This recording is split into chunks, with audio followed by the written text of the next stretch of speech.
Fala pessoal, meu nome é Matheus Lamari, sou fisioterapeuta e hoje o tema da nossa discussão vai ser sobre humanização e fisioterapia.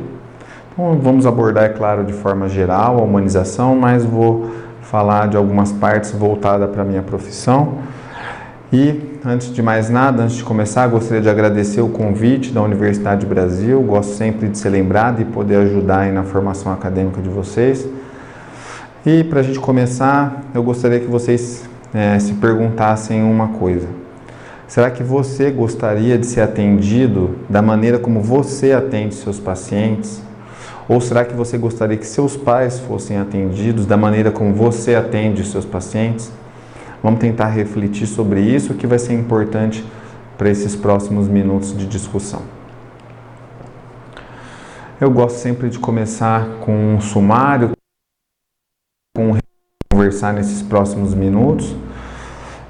De início, falar de humanização, da definição, de o que é, por que fazer um atendimento humanizado, o que é um atendimento humanizado.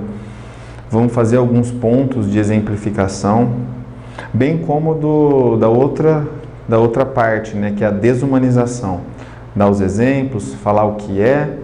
E é importante fazer essa problematização que melhora o ensino, é mais fácil de vocês entenderem depois da resolução disso. E não tem como fugir desses últimos 3 tópicos, falar de empatia, ética e inteligência emocional. Eles estão intimamente ligados com o processo de humanização no atendimento, principalmente na área da saúde. Então vamos lá, humanização, O que é a humanização? É aquele atendimento em que você pensa e olha para o paciente como uma pessoa mais incrível que existe, não como um consumidor qualquer. Interessante entender que esse paciente ele sempre quer ser atendido da melhor maneira possível, independente se ele está sendo atendido no nível primário, secundário ou terciário, se é no posto de saúde, se é no seu consultório, se é no melhor dos hospitais. Ele gosta de um atendimento consultivo e humanista e que tem um resultado mais rápido possível, ainda mais o brasileiro que adora um imediatismo. Se a gente for pensar em relação à fisioterapia, ele é a peça-chave no tratamento dos pacientes, tendo em vista que nós passamos muito tempo com esses pacientes. Podem ser sessões diárias, 5, 6, até 7 vezes por semana para pacientes internados, que podem levar até mais de 60 minutos, dependendo do caso. Então a gente acaba conversando muito com esse paciente, passando muito tempo com ele, a gente acaba entendendo e descobrindo detalhes que às vezes outros profissionais não conseguem captar, até pelo tempo, e a gente acaba tendo que passar as informações aí para psicólogos, médicos, enfermeiros. Então, para a gente, o processo de humanização é extremamente importante. Tendo em vista que esse paciente está num momento de dor, de problema, e esses momentos de fragilidade aumentam a sensibilidade desse consumidor, desse cliente. Então, é importante que a gente entenda isso para o processo de reabilitação. A começar a falar pelos desafios, então, Quais são as barreiras para que aconteça um atendimento humanizado hoje em dia? O que a gente vê, Deficiências nos processos de formação. Como que a gente aprende a ser o mais humanista, Isso, na verdade, vem de uma somatória de fatores, é multicausal. Primeiro, dos nossos cuidados dentro de casa, da nossa educação familiar, e também do nível escolar fundamental e do ensino médio. A gente também vem aprendendo isso ao longo dos nossos anos. E na faculdade, na universidade, a gente se depara ainda com grades curriculares que são debilitadas em relação à humanização. E a formação acadêmica acaba sendo falha nesse sentido. E a gente acaba encontrando profissionais aí, eu que atuo bastante na pós-graduação, no hospital, trabalho bastante com os residentes, com os pós-graduandos. Então ainda falta, eles sentem um déficit dessa humanização e a gente acaba tendo que voltar um pouco e entender o porquê que isso está acontecendo e passar coisas que na verdade já deveriam ter sido aprendidas anteriormente. Então muito cuidado nesse processo de formação mais humanista.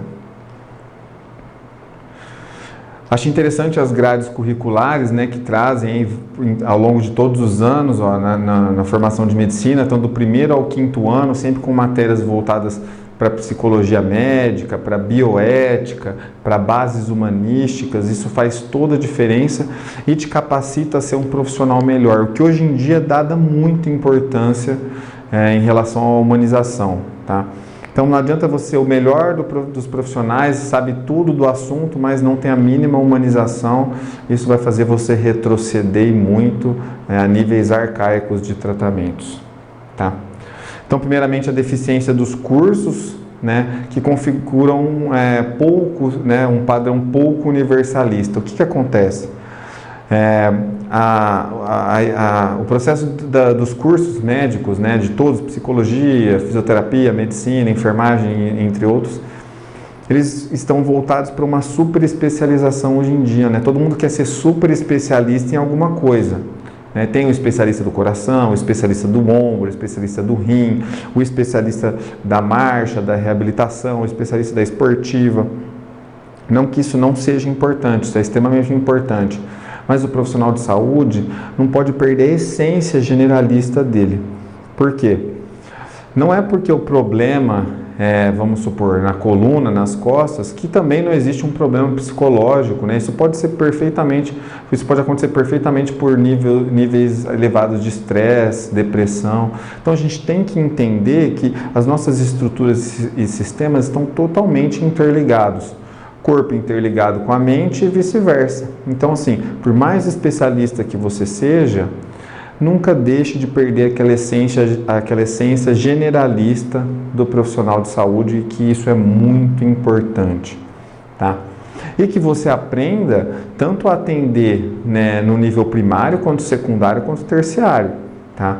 Não é porque você trabalha num hospital lá, um hospital de nível terciário, super especializado, cheio das tecnologias, que você não tem que entender ou conhecer como atua o médico da comunidade, o médico da família. Isso é extremamente importante. O que ele faz lá você tem que conhecer e o que você faz ele também tem que conhecer. Isso faz toda a diferença. Tá? Poucos cursos visam uma atuação profissional socialmente significativa. Então a gente vê casos de pacientes que o diagnóstico acaba sendo super potencializado por causa de níveis sociais deficientes. Então assim, o fator social dos casos isso deprime muito mais, dificulta muito mais o processo de cura. Então entender esses níveis sociais, ainda mais no Brasil, quantos níveis sociais diferentes nós não temos. Tá? E as instituições que complementar melhor essa humanização formam profissionais melhores, mais bem preparados, que com certeza vão ter mais facilidade para adentrar no mercado de trabalho, tanto que elas vão ter melhores resultados no tratamento. Então, se o hospital que você trabalha preza por uma humanização, vai ter melhores resultados no tratamento e com certeza ele vai ser referência em vários fatores, e até ajudar a fidelizar o paciente, porque um paciente que é bem atendido, ele com certeza vai voltar e além disso vai falar isso para outras pessoas que vão procurar os seus serviços posteriormente. Deixo uma sugestão que eu encontrei aí na busca que eu fiz dessa educação médica e humanismo. São sites que promovem cursos, tem artigos, né, livros e várias discussões em torno de humanização, empatia, ética. Então, assim, para quem quiser se aprofundar no caso, fica aqui a minha sugestão e que vocês vão aprender bastante também, tá bom? Então, vamos lá. O que é um atendimento humanizado, né? É aquele atendimento assim, que você olha no olho do paciente, né? Hoje em dia a gente sente muita falta do toque, de pegar na mão do paciente, olhar nele, perguntar como ele está. E aí, seu João, como você passou o dia, como você passou a noite, conseguiu dormir? Pergunta para o acompanhante dele, tá? Tem alguém ali com ele, pode ser um familiar, pode ser um vizinho, pode ser um acompanhante terceirizado, pago. Não tem problema, pergunte como que ele está, como que ele passou a noite. Com certeza não foi a melhor das noites da vida dele. Quando você pergunta, você conforta ele, conforta o acompanhante. Eles se sentem, né, pessoas mais acolhidas. Essa questão do acolhimento é muito importante. Você vê isso no que o Ministério da Saúde traz para a gente, no Humaniza SUS, na portaria sobre acolhimento, isso é muito importante, tá? Não fique preocupado só com o diagnóstico, com o tratamento, só com os exames. Essa questão da humanização é muito importante, sorriso no rosto, entender o que ele está passando, tá? E é claro, não adianta você ser o melhor dos profissionais, o mais humanista dos profissionais, se a instituição em que você trabalha não te dá ferramentas para isso e não te dá suporte para isso, né? Os gestores têm que confiabilizar isso através de normas e regras que vão te dar respaldo para ser um profissional mais humanista. Então, nem sempre é só culpa do profissional de saúde também, sem dúvida nenhuma, tá? Essas instituições governamentais precisam ajudar nesse processo de humanização e dar condições trabalhistas para isso. Então, a gente vai dar alguns exemplos aí agora para frente. Então, assim, isso melhora a comunicação entre os gestores e os servidores, entre os próprios servidores e, é lógico, entre os servidores e os usuários, tá? Isso acaba acontecendo de forma mais humanizada e acaba melhorando até o processo de trabalho de todos eles. Então, aqui um exemplo, né, que dificilmente a gente consegue ter uma humanização nesse processo em casos em relação a esse. Então, assim, locais que prezam muito por números de atendimentos e não por qualidade de atendimento, né? Atendimento bom demanda tempo, atendimento humanizado demanda tempo. Então, a base do atendimento humanizado é escutar o seu cliente, o seu consumidor, o seu paciente. Então, assim, nesses atendimentos drive-thru fica difícil, tá? Um atrás do outro, precisa de número, precisa rodar a senha. Então, assim, a instituição não ajuda o profissional de saúde também. Desse jeito fica complicado. Então, vamos dar exemplos de processos de humanização, de sugestões de como ser mais humanizado, né? Então, abordar de forma individual e especial o seu paciente. Sempre lembrar que, mesmo que você atenda os mesmos tipos de diagnósticos, bem semelhantes ou até iguais, cada paciente vai se portar de um jeito, cada paciente pensa de um jeito, cada paciente tem um limiar de dor, tá? Então, atenda o seu paciente de maneira especial. Pense que, em alguns casos, eles demoraram meses para chegar até você, foram meses de angústia, de ansiedade. Então, às vezes, eles querem se abrir, conversar e você tem que também dar espaço para eles, tá? Dar atenção diferenciada e demonstrar empatia, a gente vai conversar, eu vou dar as definições de empatia, dar sugestões. Então, assim, atenda ele como se fosse assim, como se você gostaria que fosse atendido. Esse é um bom exemplo, tá? Cumprimente seu paciente, bom dia, boa tarde, boa noite, chame-o pelo nome, olhe nos olhos, escute-o com atenção, não é digitando no computador, olhe nos olhos dele, responda, seja assertivo, tá? Ele vai sentir a diferença nisso, tá? Transmita segurança, tá? E confiança para que ele possa se abrir com você. Muitas vezes a gente vê isso, que alguns profissionais de saúde acabam cortando os pacientes, isso gera uma certa angústia, né? É difícil de criar um vínculo nesses casos. Então, assim, passe segurança para ele. Então, ele já, lembra que a gente falou, ele já vem sofrendo, isso foi potencializado pelo caso atual dele, então ele precisa de ajuda, não de mais problemas na vida dele. Respeite as intimidades, as crenças e os desejos de cada paciente. Cada paciente tem uma religião, cada paciente acredita em uma coisa. Por mais que você ofereça uma coisa, às vezes você vai ter que ser maleável em relação a isso. Então pense sempre nisso. Dar informações transparentes quanto ao quadro e quanto aos resultados, né? Levando em consideração o estado emocional do paciente e dos familiares.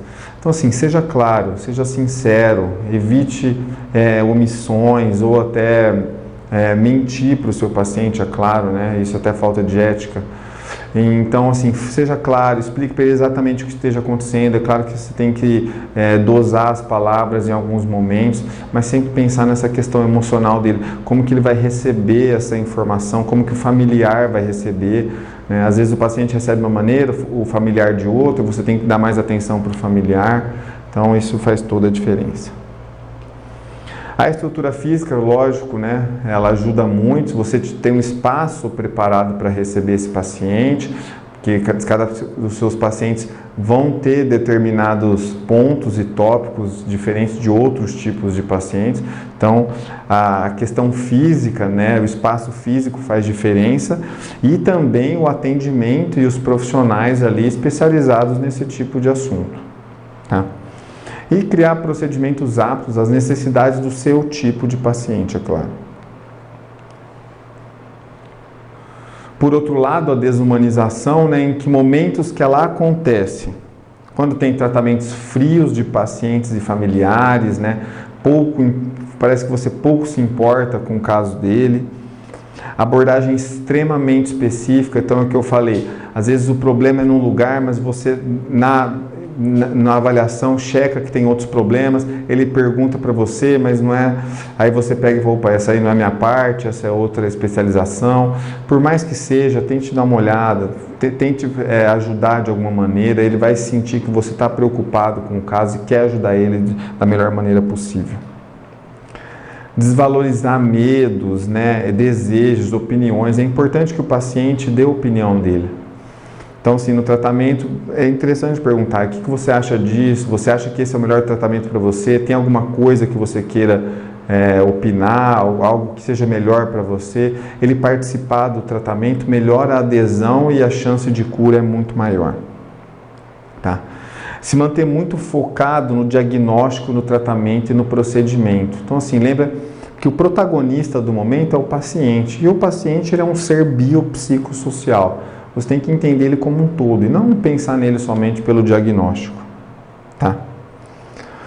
Usar frases assim pouco otimistas. Um exemplo dela, existem pessoas que estão piores que você. Vamos tentar substituir elas por frases mais humanísticas e mais otimistas, como a gente vai conseguir sair dessa junto, eu estou aqui com você, já vi casos igual aos seus, que várias pessoas conseguiram sair dessa. Então a pessoa cria uma esperança, cria uma fé dela que aumenta muito mais a chance de recuperação. Não estou falando para dar falsa esperança, mas assim, frases mais otimistas que vão melhorar a autoestima desse paciente. Portar-se como superior, encabulando pacientes, né? Então assim, é o que eu sempre falo, se a gente for precisar ser ridículo para ser didático, a gente vai ter que ser ridículo mesmo. Então, falar coisas assim bem simples, lembra que a gente vai atender pacientes de diferentes idades, diferentes níveis socioeconômicos e culturais, então a gente vai ter que aprender a lidar com isso, e o profissional de saúde que sabe manejar isso, ele se torna um profissional muito melhor. Essa é típica, né? Falar do paciente, né, da situação dele, do caso, como se ele não estivesse ali. Acontece muito nas visitas médicas nos hospitais. Então tem que passar em vários pacientes, o tempo é curto, então todo mundo se vira do paciente, fala do caso dele, passa para o próximo, e assim sucessivamente o paciente fica assustado, sabe? Se sente pouco acolhido, então toma muito cuidado em relação a isso. Mesmo que isso aconteça, volte, dê um feedback para ele. Dar informações muito técnicas e pouco esclarecedoras. Então, assim, não é porque você fala bonito e fala difícil que ele vai gostar, tá? Ele gosta de entender o que está acontecendo. Então, seja assertivo em relação às palavras. Atendimento rápido, igual a gente falou, do tratamento drive-thru, sem interesse em sanar as dúvidas do paciente. Isso, lógico, está intimamente ligado com o tempo de atendimento. Então, ouvir o paciente demanda tempo, demanda paciência, claro, tá? E demanda de vários outros pontos, mas que, assim, não é nem um bicho de 7 cabeças, basta querer. E, é claro, as estruturas, tanto físicas quanto de profissionais precárias, elas atrapalham no processo de humanização. Maravilha. Então, qual que é a importância dessa humanização que a gente tanto fala, né? Pensa que ela vai melhorar não só a situação do seu trabalho, né? Vai ser um trabalho mais gratificante, você vai querer ir para o trabalho, vai se sentir mais feliz no trabalho, mas também a melhora, né, da comunicação entre os profissionais de saúde, que isso, já trabalhei em locais que a equipe não tinha contato, não tinha comunicação, era bem ruim. Hoje em dia eu trabalho em outros locais que é muito melhor. Isso assim, te traz para um ambiente mais prazeroso de trabalho, consequentemente você consegue trabalhar melhor, ter um rendimento melhor, sabe? Ter uma produtividade melhor, ser mais humanístico também com o seu paciente. Então assim, tudo isso faz total diferença. E quem vai sair ganhando vai ser sempre o paciente. Indiretamente, lógico, nós profissionais de saúde e a instituição, que, como a gente já falou, vai conseguir fidelizar mais pacientes e vai conseguir chamar mais pessoas, e o que ajuda muito hoje em dia, né, sem dúvida nenhuma. Em relação às tecnologias, né, muita gente pega e me fala, nossa, as tecnologias vieram para distanciar, né, o profissional de saúde do paciente. Mas na verdade isso não está certo. Eu sei que muitas vezes, né, o paciente vai conversar com inteligências artificiais através de gravações, aplicativos, tá, computadores, mas isso é importante também. Tá? O que tem que ser feito? Essas inteligências artificiais, elas têm que liberar mais tempo para os profissionais passarem com os pacientes. Então assim, a gente sabe que hoje tudo é muito burocrático, muita papelada para preencher, prescrição de medicamentos, prescrição de tratamentos, exames, evoluções. Então assim, a tecnologia vem para ajudar e agilizar essas questões, para sobrar mais tempo para a gente passar com o nosso paciente. Tá? Para examinar melhor, para perguntar melhor, tá? Para melhorar os padrões das visitas. Então, a tecnologia não vem como um vilão, e sim como um aliado muito forte nesse processo de humanização. Só tem que saber usar. E quando que começa o processo de humanização, né? Na verdade, é no primeiro contato.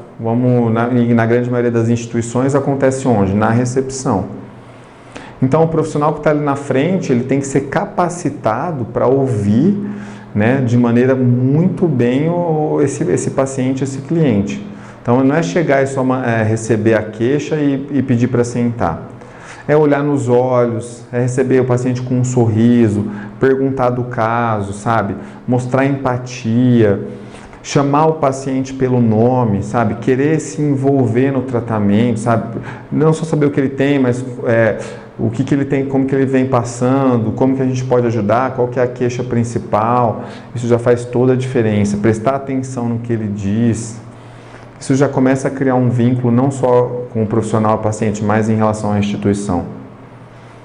É importante essa pessoa entender e saber falar como que vai funcionar o processo de atendimento e passar as reais expectativas. Eles geralmente perguntam tempo de tratamento, duração do tratamento, durações das consultas, o acompanhamento longitudinal, como que funciona, e é importante esse primeiro profissional saber dar as devidas informações e, é claro, a treinamentos, né, com educação, enfim, tudo mais. Enfatize sempre que você estará à disposição para tirar as dúvidas dele e, é lógico, jamais omitir ou mentir em relação ao tempo de espera. Se você fala um tempo que acaba sendo ultrapassado, isso gera certa ansiedade, gera um certo desconforto ali na secretaria, e isso a gente já começa com o pé esquerdo, a gente fala. Falar um pouco da fisioterapia, né? Como eu falei para vocês, o fisioterapeuta ele passa muito tempo com o paciente, e quem já fez fisioterapia sabe. Na grande maioria das vezes, o começo da fisioterapia não é aquele mar de rosas. Então, assim, acaba sendo são exercícios mais simples, que acabam sendo um pouco monótonos no começo, e o paciente não tem aquele prazer de participar em algumas vezes. Só que, se você pratica um atendimento humanizado, faz tudo isso que a gente conversou, se envolve no caso do paciente, demonstra que você quer que ele melhore mais rápido. Isso vai se tornando um atendimento mais prazeroso e ele começa a olhar esse tratamento com outros olhos.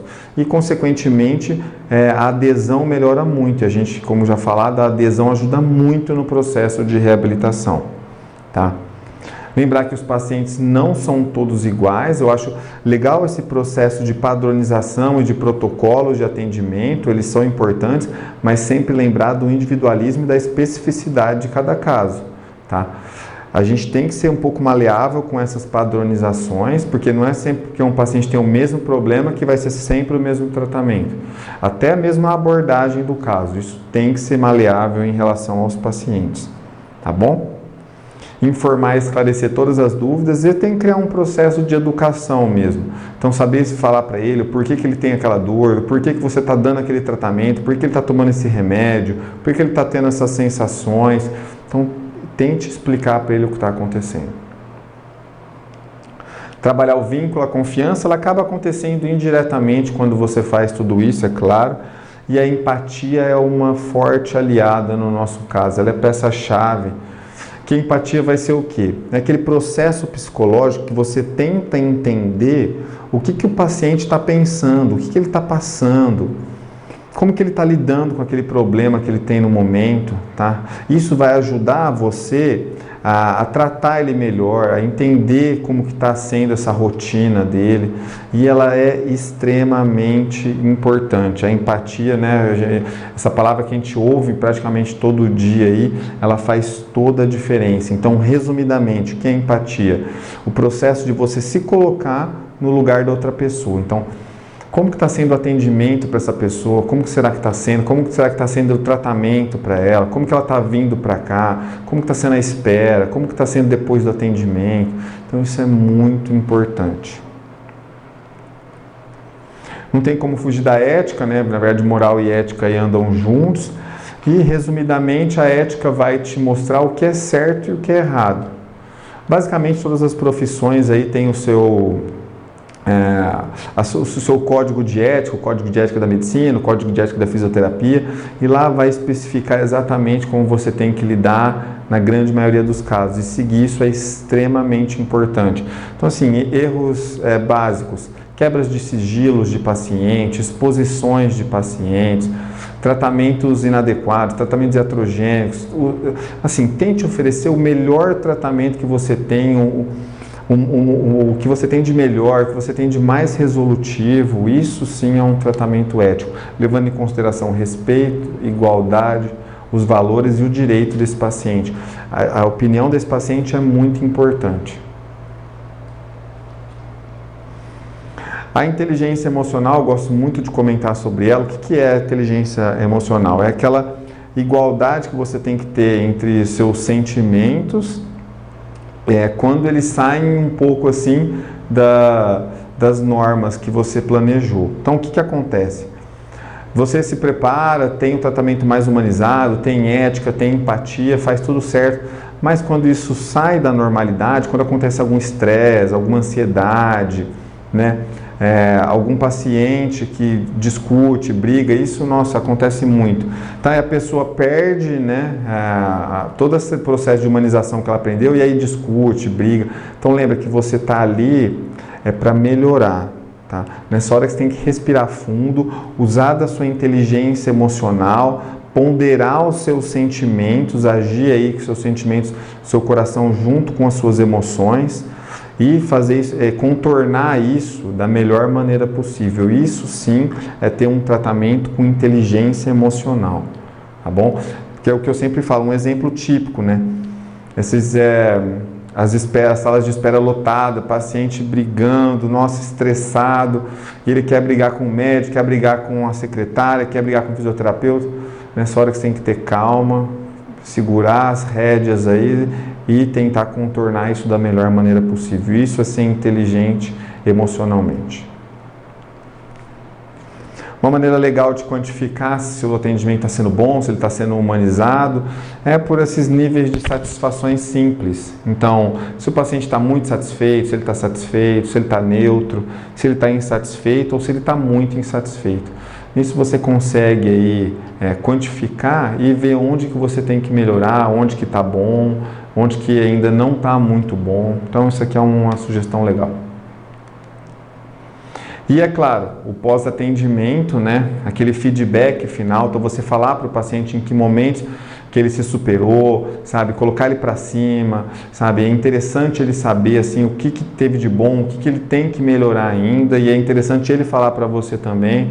Isso aí já quer dizer que vocês têm um vínculo muito próximo, de falar de maneira saudável, assim, esse feedback. E é claro, com isso você vai comprovar que não está só preocupado com o dinheiro dele, você vai continuar falando com ele através de e-mails, ligações, reavaliações, porque você tem que se preocupar como que vai ser a volta dele para o ambiente em que ele vive, para o ambiente de trabalho, para o ambiente de lazer, tá? Para a comunidade dele. Então isso, além de criar mais um ponto de fidelização, cria um vínculo muito forte e o paciente se interessa muito por isso. Quem que não gosta de saber que outra pessoa se importa com você, mesmo após o tratamento finalizado? Então, como mensagem final, eu faço sempre um resumo dos principais tópicos que a gente conversou. Então, chame sempre o paciente pelo nome, um sorriso no rosto, olhe nos olhos, sabe? Dê atenção, seja respeitoso, né? A fisioterapia, não só a fisioterapia, né? Pode ser constrangedora no começo. Lembra sempre que a pessoa está passando por uma fragilidade que ela não tinha há alguns dias atrás, na maioria dos casos. Demonstre que você possui ética profissional e está intencionado na recuperação desse paciente, da melhor maneira possível e da maneira mais rápida possível. Se coloque no lugar do cliente, né? Pratique a empatia. Então, vamos tentar responder a pergunta. Você gostaria de ser atendido da maneira como você atende o seu paciente? Né? Ou seus pais? Será que você gostaria de ver eles sendo atendidos da maneira como você atende o seu paciente? Pense sempre nisso. Explique os procedimentos e os resultados esperados de maneira clara e ouça a opinião do paciente, lembre sempre disso. Comemore cada pequena conquista, né? A gente sabe como são difíceis aí, podem ser mesmo que pequenas, mas para esse paciente pode ser um grande ganho. Então é importante salientar isso e parabenizar o paciente sempre que possível. Esteja sempre pronto para ajudar e responder às necessidades do paciente. Então, assim, o paciente, ele é seu paciente durante todo o tempo, não só enquanto ele está ali com você, tá? Seja presente. Acompanhe o cliente mesmo após as altas, mesmo ativo e presente.